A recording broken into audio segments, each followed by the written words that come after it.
I was a billionaire before marriage, but my husband took everything from me and gave me HIV. By 29, I was one of Africa's top 10 richest women, owner of Amara Gold Couture, a global fashion brand. I had built everything from nothing, from a leaking room in Surulere to penthouses in Lagos, London, and Dubai. My name opened doors, my signature sealed million-dollar deals. The world called me the Golden Mind, but behind the glamour was silence, the kind that echoed when success became your only companion. Everyone around me wanted something. Friends wanted access, relatives wanted money, men wanted status. I had power but no peace. Then I met him. It was after a Women in Business summit in Abuja. I'd just finished another speech, another round of fake smiles and shallow praise. I was ready to leave when a calm voice behind me said, "Forgive me, but you look like you'd rather be anywhere but here."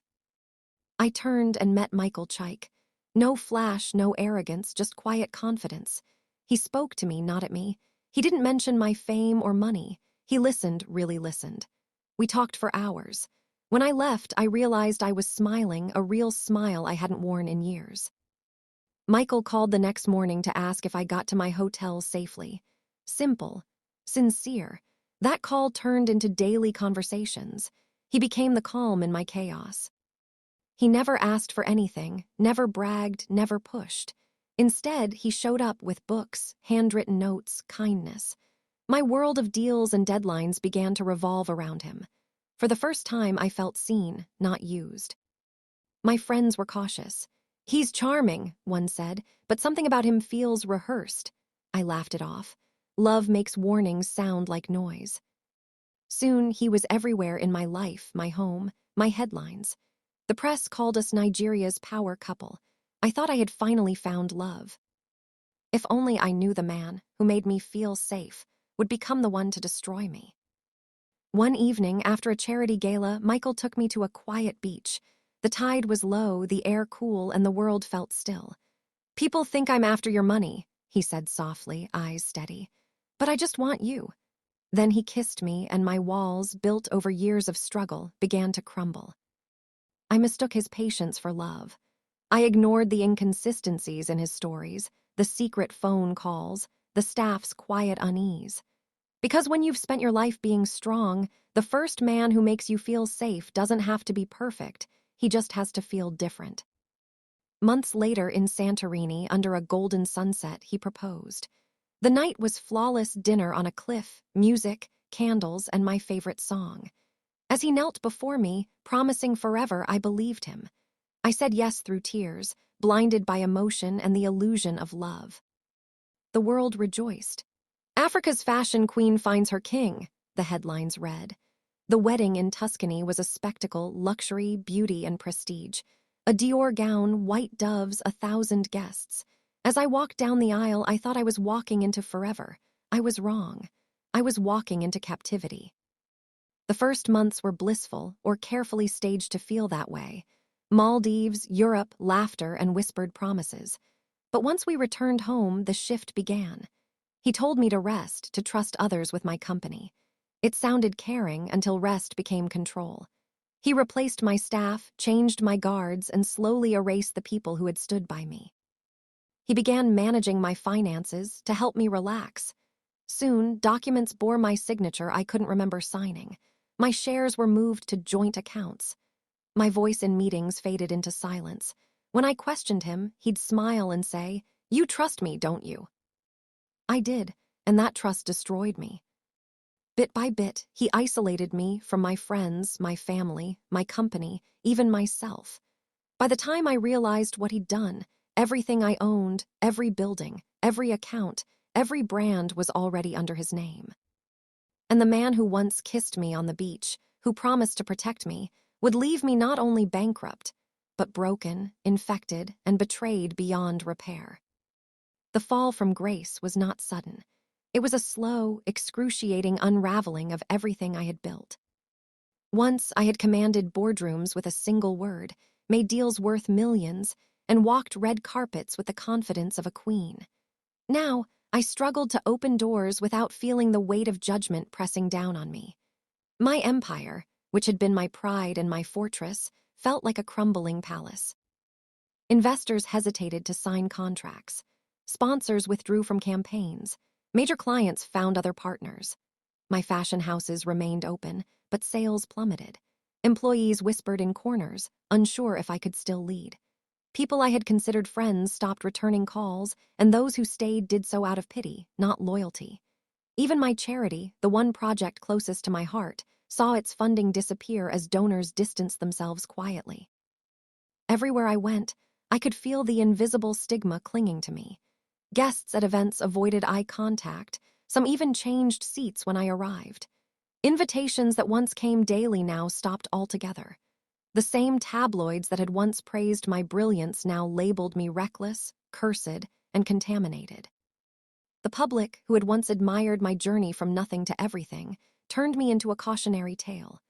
They gossiped about my illness, speculated about my finances, and whispered lies about my character.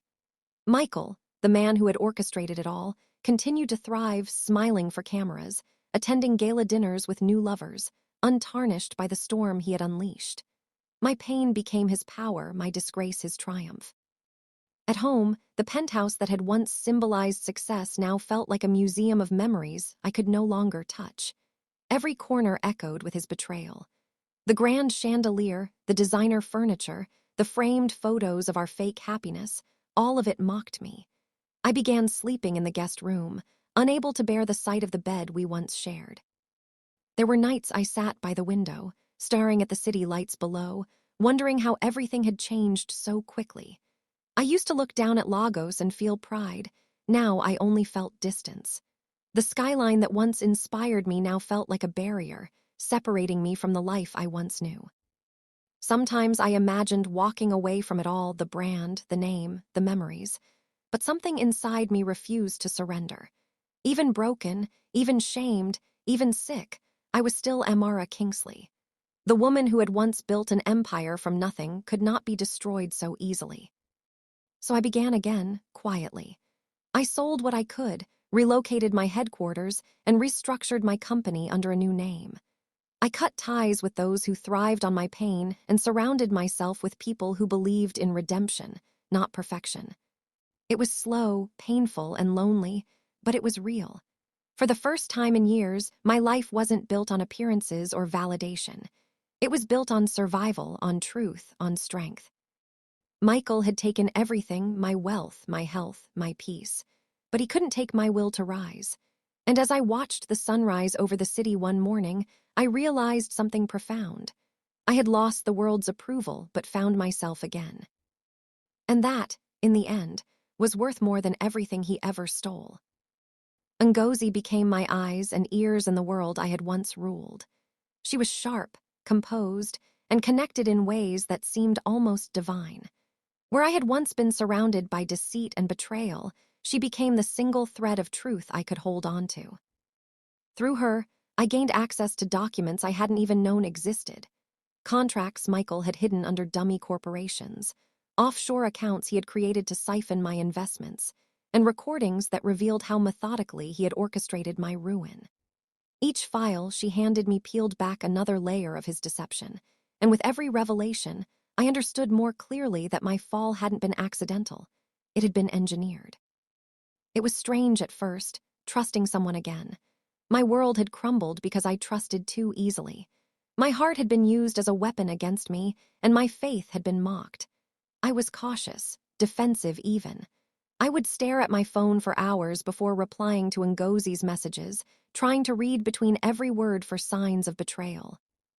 But Ngozi was patient, almost unnervingly so. She didn't push or pity me. She simply stood by, always offering strategy when I was ready to listen. "You may have been blindsided," she told me one night during an encrypted video call, her face lit softly by the glow of her laptop screen. "But he underestimated you. He forgot the woman who built an empire from nothing. You're not broken, Amara. You're recharging." Those words became a balm to my bruised spirit. With her guidance, I began to rebuild, quietly and carefully. She connected me to legal experts who specialized in corporate recovery and personal restitution. They taught me how to trace every lost asset, how to undo fraudulent transfers, how to fight back, not with emotion, but with evidence.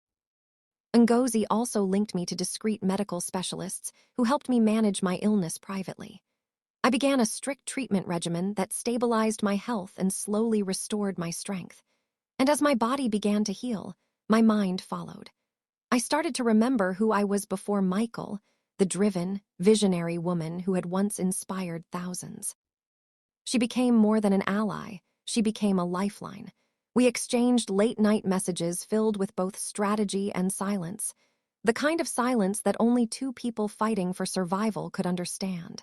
Sometimes she reminded me to eat.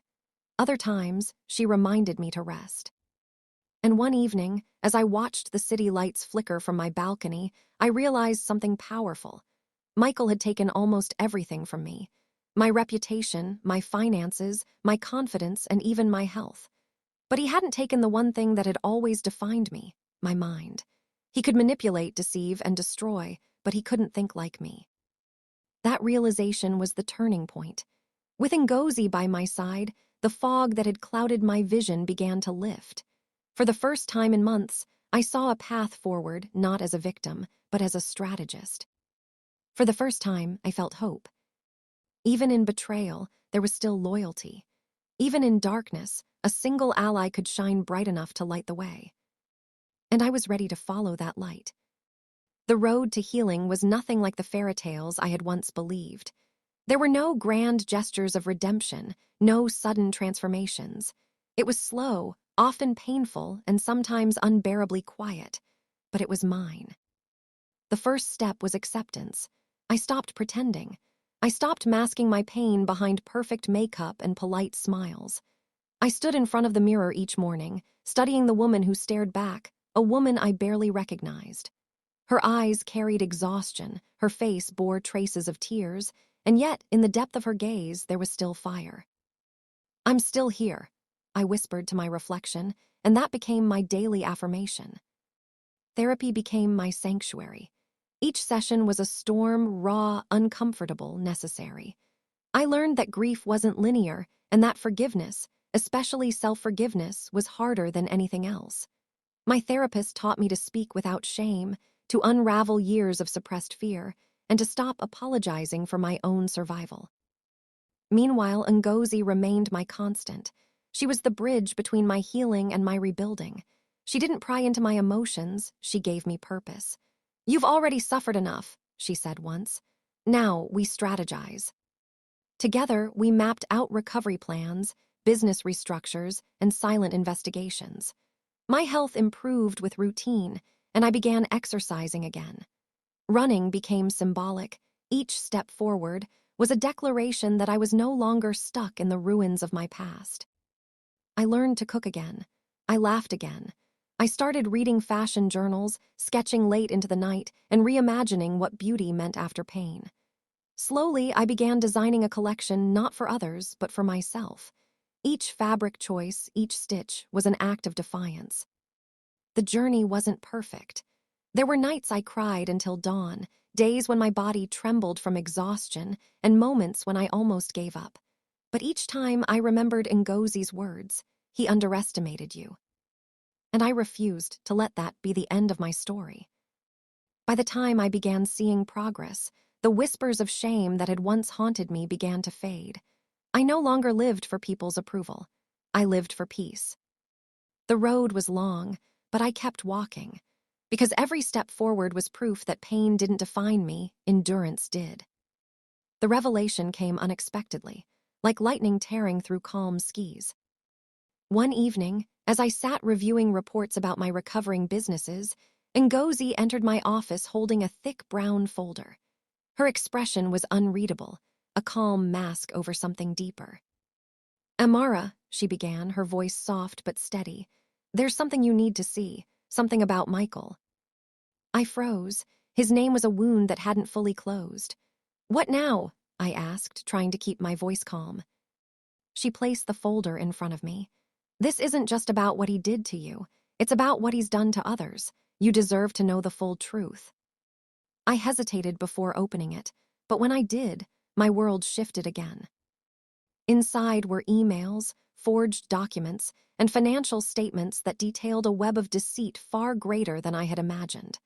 Michael hadn't only betrayed me, he had manipulated, defrauded, and infected others, repeating the same pattern over and over. As I flipped through the evidence, one detail froze me. He had been diagnosed long before he met me. He had known about his condition and chosen to hide it, deliberately exposing me and others. The air in the room grew heavy. My chest tightened as realization sank in. This wasn't just betrayal, it was cruelty, premeditated, calculated. Ngozi reached for my hand. He built an empire out of manipulation, she said quietly. But he's not invincible. You have the truth now, and that's more powerful than anything he owns. Tears welled in my eyes, but they were different this time. They weren't tears of weakness. They were tears of awakening. For months, I had carried guilt, wondering what I had done wrong. Now I knew it wasn't me. It was him all along. That night, I didn't sleep. I sat on my balcony, watching the moon hover above the skyline, holding the folder to my chest. I wasn't sure what hurt more, the betrayal or the realization that I had loved a monster. But beneath the pain was a spark, a deep, burning need for justice.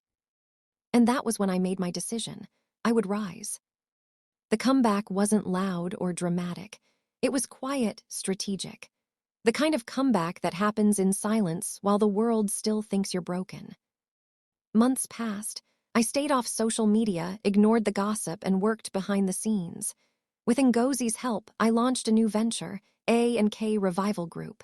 The name was symbolic, A for Amara, K for the woman I once was before Michael. Together, they formed Revival, a tribute to rebirth.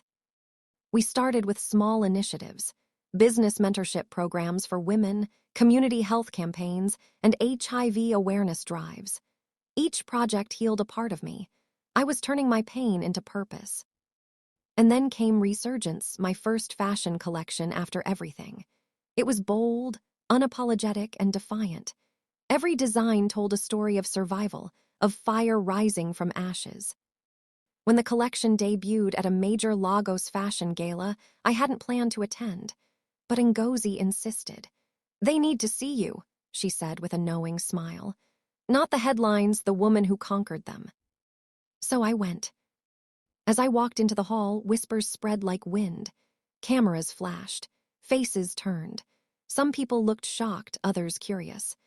I held my head high, wearing a gown from my own line, sleek, fearless, and symbolic of everything I had endured. Then the show began. One by one, models walked the runway in designs that carried my scars and triumphs. Each piece was a chapter, strength embroidered into silk, forgiveness woven through gold, resilience reflected in bold patterns. The final dress shimmered like light breaking through darkness, translucent, fluid, alive. When the show ended, the room erupted in applause. The same world that had once laughed at my downfall now stood in awe. A journalist approached me afterward, microphone in hand. "Amara," she said, "after everything you've been through, how did you find the strength to come back?" I smiled, steady and composed. "You don't find strength," I said softly. "You become it." That night, as I stood backstage surrounded by my team, I felt something indescribable, not just victory, but peace. My story was no longer one of pain, but of power. Justice, when it came, was quiet, but absolute. Michael never saw it coming. His arrogance blinded him. He still believed I was the broken woman he had left behind, too shattered to fight. He was wrong. By the time he realized what was happening, Ngozi and I had already compiled everything. Every fraudulent transaction, every hidden account, every fabricated deal. We had testimonies, witness statements, and digital evidence that traced years of deceit. The lawsuit was comprehensive. My lawyers presented the case with precision. The courtroom became the stage where truth finally triumphed. The media covered it relentlessly. For once, they didn't paint me as a scandal, but as a survivor. Public opinion shifted, and Michael's charm couldn't save him. His empire began to collapse under the weight of his lies.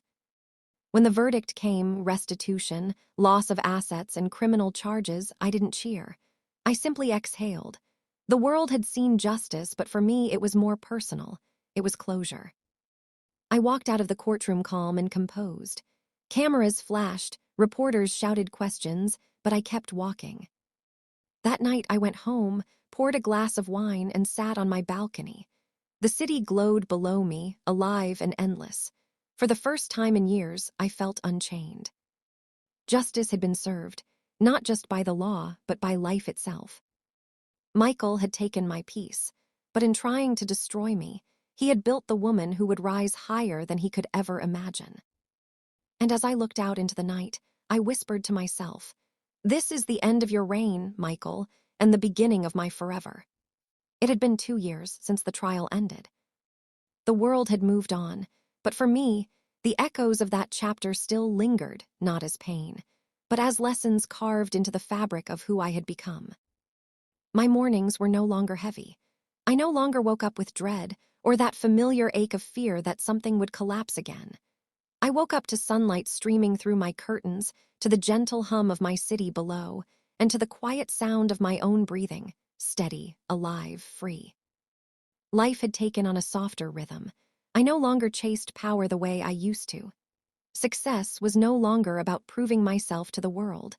It was about building something that outlived the scars. A&K Revival Group had grown beyond anything I had imagined. What had started as a modest foundation run from my living room had blossomed into a movement. We had offices across 3 states, hundreds of women in our mentorship program, and partnerships with hospitals that offered discreet and affordable care to HIV-positive individuals. Every month, we held community workshops on resilience, entrepreneurship, and self-advocacy. And whenever I spoke, I didn't hide my story. I didn't shy away from the name Amara. It no longer carried shame, it carried strength. One afternoon, during one of our empowerment sessions in Abuja, I stood before a crowd of women from all walks of life.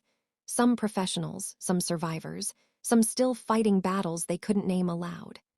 As I looked into their eyes, I saw pieces of my former self reflected back at me, the fear, the shame, the hunger to be seen.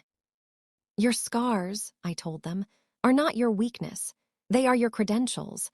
They prove that you survived what was meant to destroy you. And that means you have the power to build something extraordinary." The hall erupted in applause, but it wasn't the sound that moved me. It was the sight of women hugging, crying, holding each other. In that moment, I realized I hadn't just rebuilt my life. I had built a community. Ngozi stood at the back of the room, arms folded, a proud smile playing on her lips. She had become more than a partner in rebuilding. She had become family. After the session, we drove together through the city, watching the sun dip low on the horizon. "You know," she said, glancing at me, "I always knew you'd get here, even when you didn't believe it yourself." I smiled softly. "You gave me the map, Ngozi. I just had to learn to walk again." She laughed. "No, Amara, you didn't walk, you soared." That night, as I returned home, I thought about everything we had survived. The late nights planning legal strategies, the tears shared over coffee, the endless phone calls filled with both business and healing. Ngozi had been my anchor, and I had been hers. Our friendship had been forged in fire, and it had endured.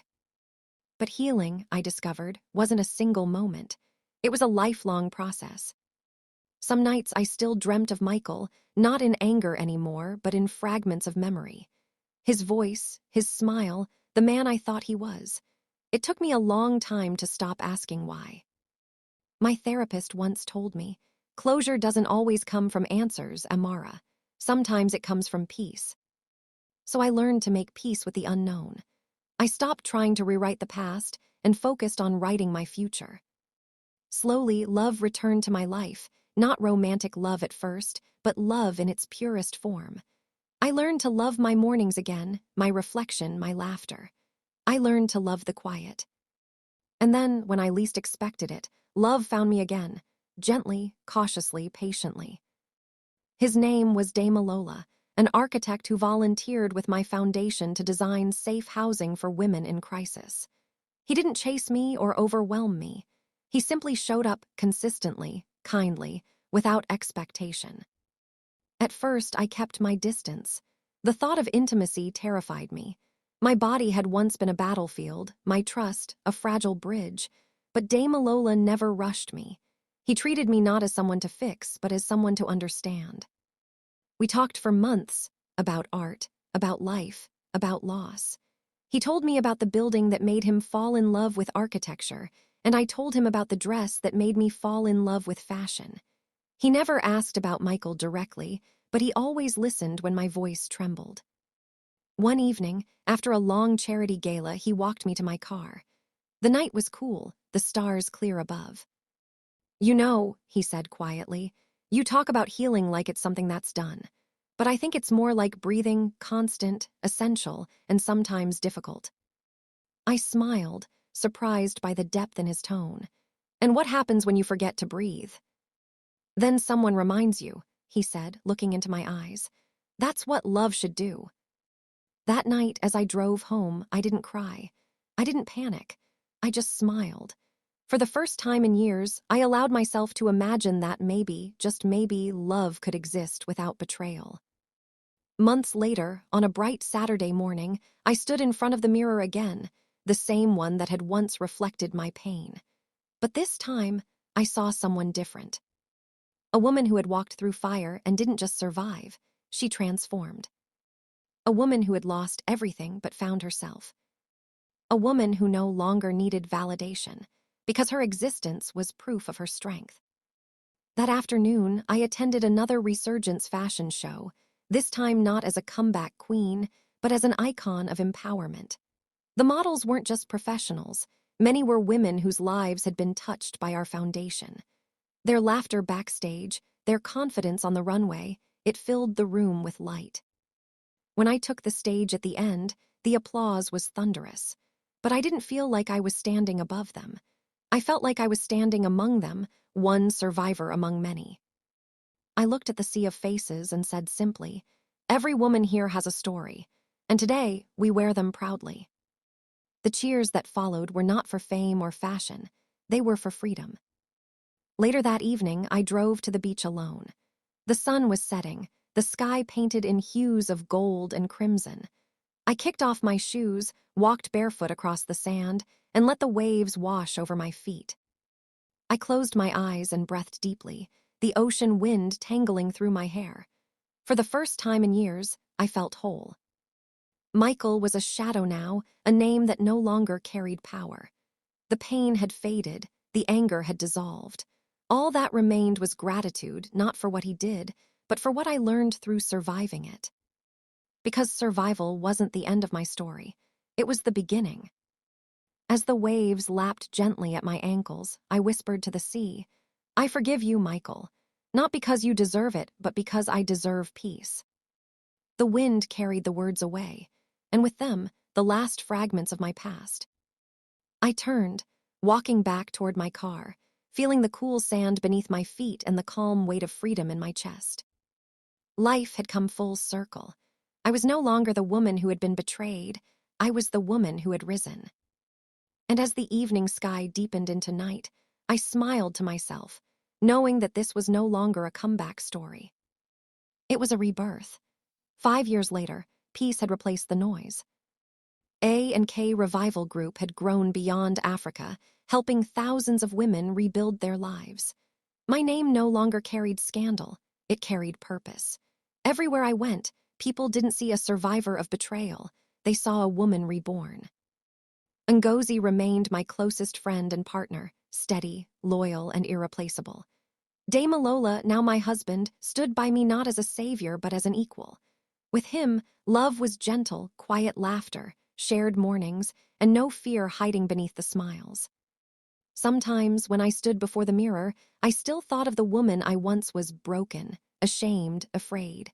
But now I smiled at her. She had walked through fire and taught me how to rise. One evening, as I stood watching the sunset from my balcony, the city glowing beneath me, I whispered to myself, I made it. Because I had. Not just out of pain, but into peace, strength, and freedom. The scars remained, but they no longer hurt. They simply told the story of a woman who lived and became unstoppable.